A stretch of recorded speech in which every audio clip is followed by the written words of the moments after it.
नमस्कार साथियों, आप सभी का स्वागत है हमारे YouTube चैनल में। तो साथियों, आज जो हम बात करेंगे वो बात करेंगे संस्थान में काम करने वाले कर्मचारियों की स्वास्थ्य एवं सुरक्षा के बारे में, कि उनकी सुरक्षा, स्वास्थ्य की सुरक्षा कैसे की जाए और उनको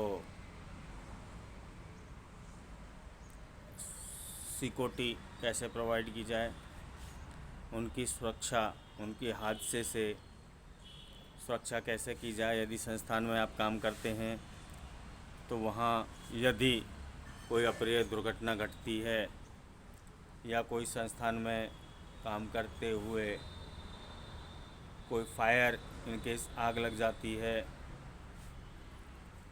तो आपके लिए क्या क्या वहाँ सुविधाएं होनी चाहिए और आप किस तरीके से वहाँ से निकल सकते हैं, उसको बचने के लिए, उसको संस्थान में करने के लिए आपको क्या क्या कामों का, किन किन चीज़ों का होना आवश्यक है। तो आइए चलिए बात करते हैं।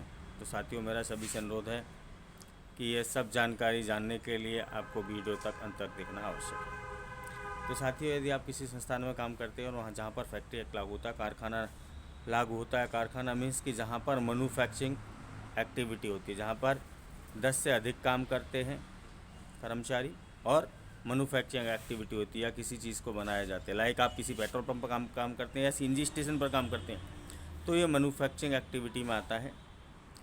या आप किसी कपड़े की फैक्ट्री में काम करते हैं, आप किसी लोहे की फैक्ट्री में काम करते हैं, प्रोडक्शन एक्टिविटी में जहाँ पर आप काम करते हैं, जहाँ पर 20 से अधिक कर्मचारी काम करते हैं और 10 या 20 से अधिक कर्मचारी काम करते हैं, और साथ ही साथ जहाँ पर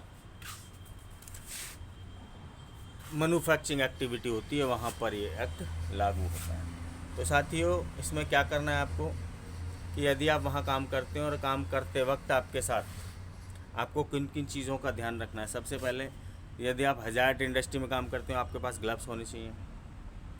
ग्लव्स के साथ साथ आपके पास हेलमेट होना चाहिए, आपके बूट्स होने चाहिए, जो सेफ्टी बूट हैं वो एक उस उम्दा क्वालिटी के होने चाहिए। आपकी जो बेल्ट है, आपकी जो चेस्ट है, जो आपकी जैकेट है, वो इस टाइप की होनी चाहिए कि यदि आप खराद के काम में काम करते हैं तो उसके जो कण हैं, या ग्राइंडर का काम करते हैं तो जो उसके जो कण हैं वो आपकी छाती में न जाएं, क्योंकि प्राय अक्सर देखने में आता है एक स्लो पाउजन है जो धीरे धीरे करके कर्मचारियों के अंदर प्रवेश करती है बिना बेल्ट के जो काम करते हैं।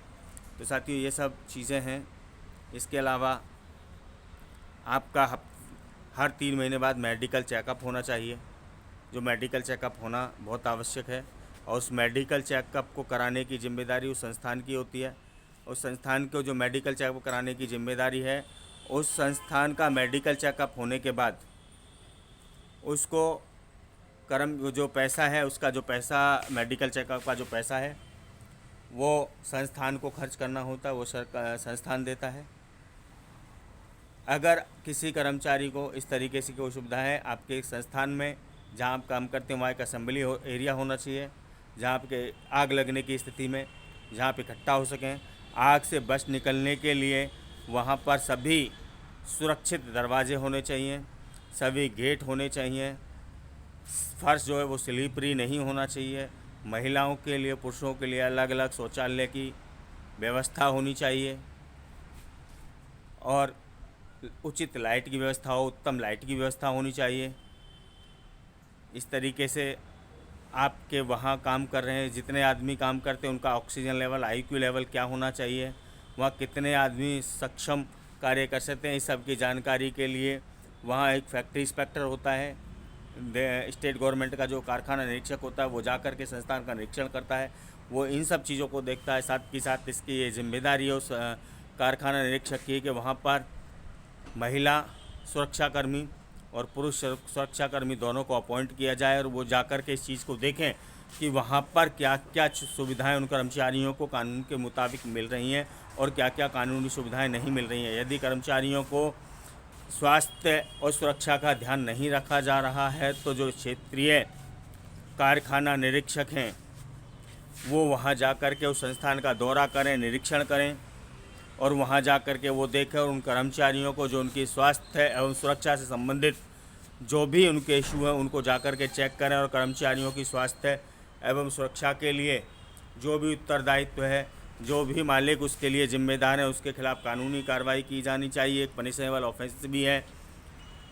अगर कोई कर्मचारी का मालिक स्वास्थ्य की जांच नहीं कराता है या उसको कारखाना अधिनियम के तहत मिलने वाली कानूनी सुविधाएं जैसे नियुक्ति पत्र है, वेतन पत्र है, लीव बुक है, एडल्ट वर्कमैन का कार्ड है, ये सब नहीं मिल रहा है, ओवर टाइम है जो कि डबल रेट से मिलना चाहिए। अगर इस तरीके से आपको कोई भी कारखाना इंडस्ट्री में कोई भी कानूनी सुविधाएं नहीं मिल रही है तो उसके लिए आपको बड़ा छोटा सा एक काम करना है। क्या करना है उसके लिए कि आप कारखाना निरीक्षक के पास इसके लिए आप शिकायत कर सकते हैं। जो भी आपके क्षेत्र का कारखाना निरीक्षक है या जिस भी स्टेट में है उस स्टेट में आप अपने कारखाना निरीक्षक के पास जाकर के इसकी शिकायत दर्ज करा सकते हैं। शिकायत दर्ज करने के बाद उस क्षेत्रीय निरीक्षक को उस पर संज्ञान लेते हुए उन मालिकों को आपको कानूनी सुविधाएं दिलानी होगी। साथ ही साथ यदि वो नहीं करते हैं तो उनके खिलाफ एक प्रोसिक्यूशन भी फाइल किया जाएगा और उसके खिलाफ एक्शन भी लिया जाएगा। तो साथियों, मेरा सभी साथियों से, सभी मजदूर भाइयों से ये अनुरोध है कि जान माल से ज़्यादा कुछ भी नहीं है। सभी साथी अपनी जान माल की सुरक्षा करें। जहां काम करते हैं वहां मालिकों से बात करें, नियोक्ताओं से बात करें कि अगर इन केस संस्थान में आग लगती है या कुछ ऐसा अचानक हादसा होता है तो उसमें सुरक्षा के इंतज़ाम क्या क्या हैं, वहाँ कर्मचारियों के निकलने के रास्ते क्या क्या हैं, कैसे वहाँ से निकला जा सकता है। और वहाँ पर एक ट्रेनिंग प्रोग्राम सबके लिए ऑर्गेनाइज़ किया जाना चाहिए ताकि जो सेक्शन सुपरवाइज़र होता है, जो एक ट्रेनिंग सर्टिफिकेट जिसके पास होता है वो तो होता ही होता है। उसके अलावा भी जो अन्य कर्मचारी वहाँ काम करते हैं उनके साथ भी एक ऐसा होना चाहिए ताकि वो अपनी सुरक्षा को ध्यान से देख सकें। सुरक्षा के मद्देनज़र उनको गाइडलाइन होनी चाहिए। उनको इस बात का पता होना चाहिए कि यदि संस्थान में कोई अप्रिय दुर्घटना घटती है या कोई हादसा होता है तो उससे वो किस तरीके से बच निकल सकते हैं और कैसे उससे बचा जा सकता है, कैसे वो अपनी जान माल की सुरक्षा उस संस्थान में कर सकते हैं। तो साथियों, आज के लिए सिर्फ इतना ही काफ़ी है। आपको हमारा ये वीडियो कैसा लगा तो साथियों कमेंट्स करके ज़रूर बताइएगा। अगर आपको हमारी वीडियो अच्छी लगी हो तो लाइक कीजिएगा, कमेंट्स कीजिएगा और चैनल को सब्सक्राइब कीजिएगा और बेल आइकन दबाना ना भूलें ताकि हमारी सभी नोटिफिकेशन आप तक शीघ्र प्राप्त होती रहे। धन्यवाद।